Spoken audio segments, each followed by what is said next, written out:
It's a little morning ASMR here with coffee. That's good.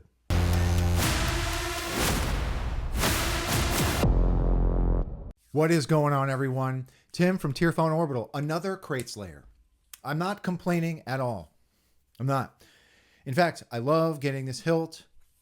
I love working on this hilt. I love this hilt. I'm going to say it multiple times in this video. How awesome this hilt is. Right. So, if you were not able to jump on the run of this hilt, shame on you. Your loss. Because this is an awesome hilt, right? Totally uniquely designed hilt. It's got aspects of many different vintage parts or parts based on vintage parts, right? So, anyway, this hilt has been installed with the hybrid chassis that I designed for this run. Okay, so first of all, let's talk about the hilt, right? This hilt was designed by my dude Benji over at Nerfherder Customs. It is produced and provided by Jawas Junkyard, right? So I'm not going to come into Fusion and talk about this chassis. I feel like I've beaten that horse to death, right? So, but we are going to come up top and talk a little bit about what I did weathering-wise to this hilt, and we will also do a demo, obviously, right? So I love weathering these hilts. They're a lot of fun to do, easy to disassemble, easy to work on. It's like bare aluminum, so I don't have to do any like pre-treatment or anything to it. So it's just a great hilt, really solid hilt. Okay, so with all of that out of the way, let's come up top and talk about it. All right, thanks for coming. Thanks for joining me. Here we are. This is the Krayt Slayer from Jawas Junkyard, designed by Benji from Nerfherder Customs. All right, I already have the grip off this because I want to talk about the chassis, obviously, but let's talk a little bit about the weathering that was done to this hilt. Okay, so the first thing that I did was a pass of aluminum black on the whole hilt. For me, so everybody's technique is a little bit different. I like when you can see grime and grit in all of the corners of where these parts meet the aluminum. To me, that realistically is where grime is going to collect, right? So I try, really my intention with aluminum black is obviously to knock back some of the shine for new aluminum. But it really, for me, is just about getting all of this grime in these corners. That really, to me, is what aluminum, like what I use aluminum black for. That's what I like that look, right? So, I don't like leaving aluminum black out in the open. I just feel like it just gives it a more realistic look when there's just grime in these corners, because this is realistically where your grime and stuff and dirt and like oxidization, this is where it's going to collect, and these parts that aren't used or aren't touched a lot.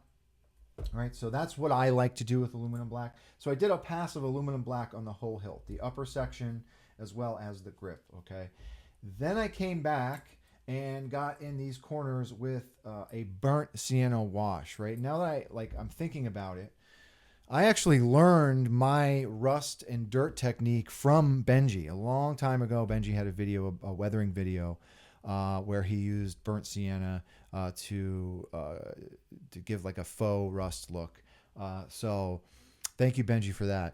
But that's always been my technique for rust. It's just burnt sienna is a color. It's like a brownish color. But I make a wash. And I get in these corners with a small paintbrush, and then I come back immediately with a blow dryer or a heat dryer to dry it as fast as I can. So it gives that crusty dirt rust look. Okay, so that's what I did in all of these corners, like where these fins meet the body of the grip itself. There's some burnt sienna wash. There's some wash around the control box. So again, like anywhere where I would think that dirt would collect realistically or rust, that's where I put my burnt sienna wash. Same thing with the emitter. Okay, we'll get a better look at this when we come down to the bottom. So one of my favorite spots with this hilt for some reason is up in here. Burnt sienna wash up in here, with it just like gives it this great real rust look. It's not going to come out on camera. It just like looks really good to me. It looks great up in here. I geek out on stuff like that. Just simple, realistic touches of rust. Okay. I also put some nicks and gouges in this hilt. So the way I do that is actually very simple. So these are my Kleins from a million years ago when I used to be an electrician. I had these when I was an apprentice. These things are like 15 years old, but they collect rust.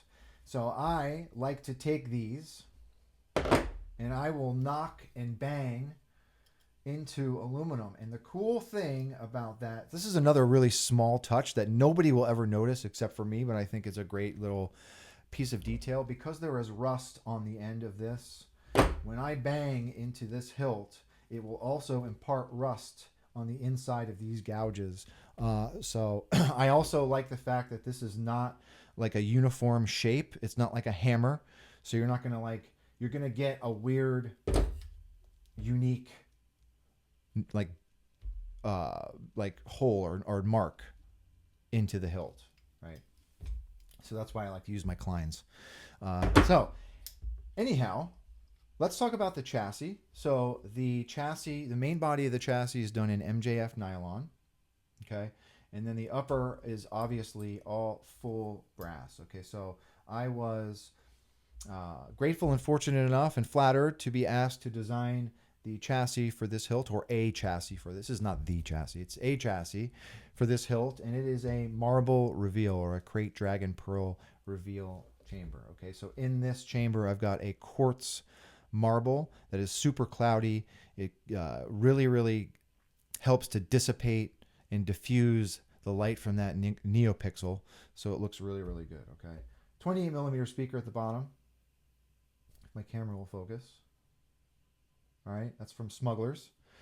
And that's it. So this particular chassis takes a flat top 18350 battery. Okay, spring side is your negative, so take the flat part of your battery or the negative part of your battery. Both of these are flat.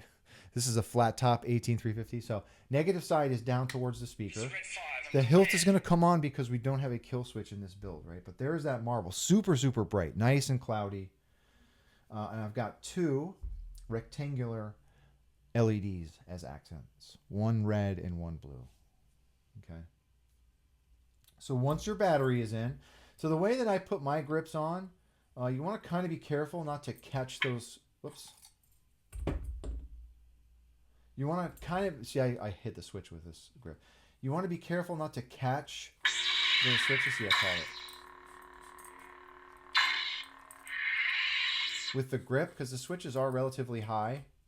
So you want to kind of be delicate when you're threading this grip on. So I point it up when I'm threading it or turning it or screwing it in. All right.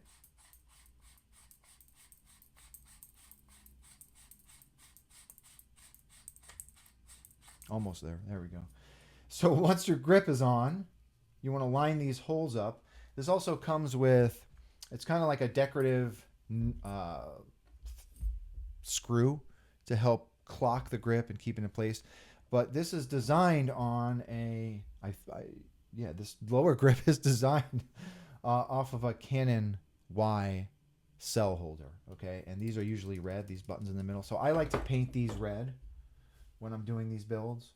Okay, so this has been painted red and then sealed. So once you get your grip on, you can thread that red button in place and you're good to go.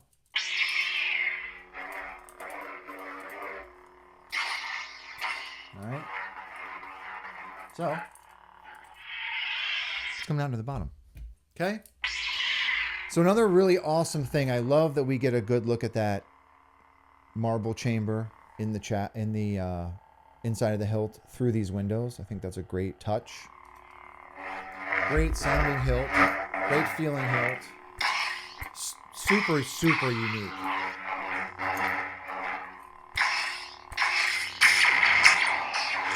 Okay. So for this config, your red button is your main, and this top silver button is your aux, right? So let's put a blade in it. All right, so this is a 7/8 inch blade holder. You want to rest your blade on those PCB pins, okay? There is a knurled red button back here that serves as your blade retention, right? So tighten that down on your blade, and you are good to go.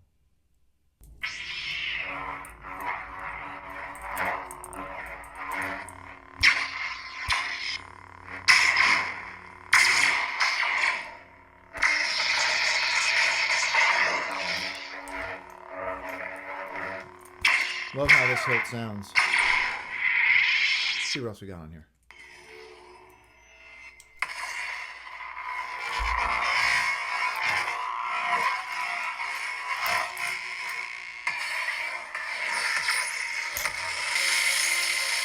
Okay. One more.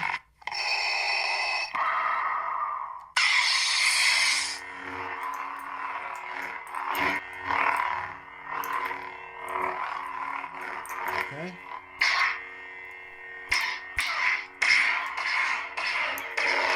Okay. One more. What is it? Father's lightsaber. I think that's back where we started. Not a lot of configs on this. Not a lot of blade styles on this config or fonts. Yeah. Great sounding hilt, great feeling hilt, super unique hilt. What is not to love, right? So that is it. That's the Krayt Slayer from Jawas Junkyard and Benji from Nerfherder Customs. Super, super awesome hilt. Highly recommend this one if you get a chance. I don't know. I can't say. I don't know if there's going to be another run of this hilt. In my opinion, there should be because it was super popular, right? But it is just a great hilt. Super, super unique hilt. So I think I said that about 18,000 times in this video, and I apologize for it. Anyhow, you know what? No, I don't apologize for it. It is a great hilt. And I will keep saying that. Right? So anyhow, thank you for watching, everyone. Thank you very, very much to the customer for this install. Thank you for your support. Thank you for your patience. If anyone has any questions about this chassis or this install, please do not be a stranger. This chassis is still available on my website for those of you who do have a Krayt Slayer and would like to install it. It is available, and if you have any questions regarding that, please don't be a stranger. Right? So that's all I got, everybody. Thank you for watching, and with that being said, may the force be with you always. Have a good one, everybody.